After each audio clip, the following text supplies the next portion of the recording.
I'm a search and rescue officer for the U.S. Forest Service. I have some stories to tell. I wasn't sure where else to post these stories, so I figured I'd share them here.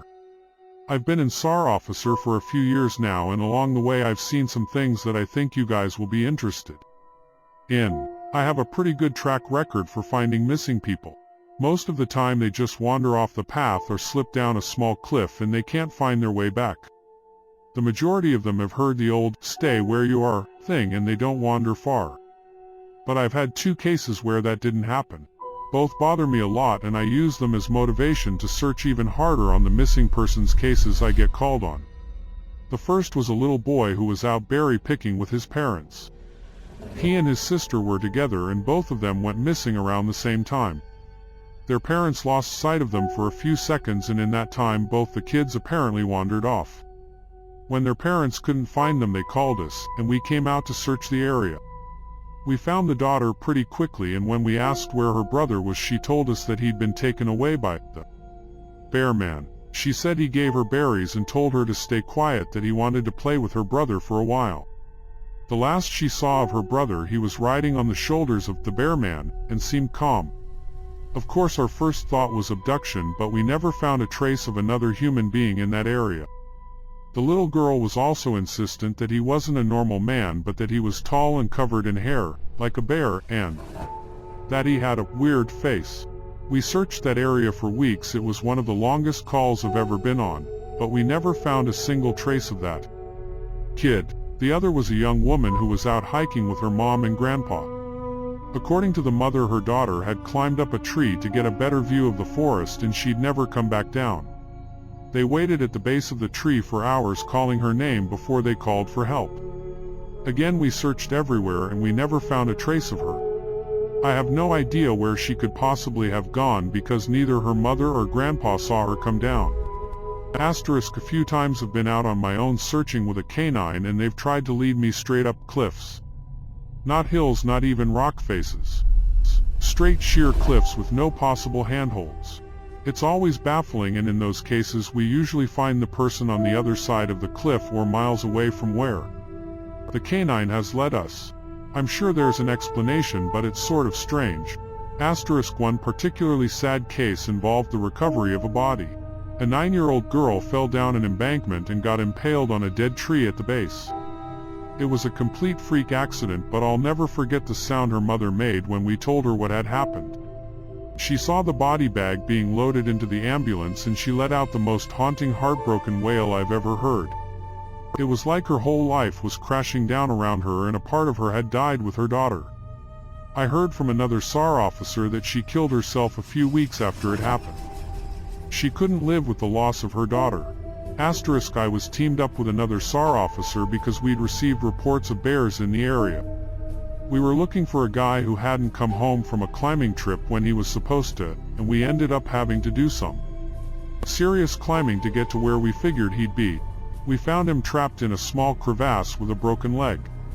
It was not pleasant. He'd been there for almost 2 days and his leg was very obviously infected. We were able to get him into a chopper, and I heard from one of the EMTs that the guy was absolutely inconsolable. He kept talking about how he'd been doing fine, and when he'd gotten to the top a man had been there. He said the guy had no climbing equipment and he was wearing a parka and ski pants. He walked up to the guy, and when the guy turned around he said he had no face. It was just blank. He freaked out and ended up trying to get off the mountain too fast, which is why he'd fallen. He said he could hear the guy all night climbing down the mountain and letting out these horrible muffled screams. That story bothered the hell out of me. I'm glad I wasn't there to hear it.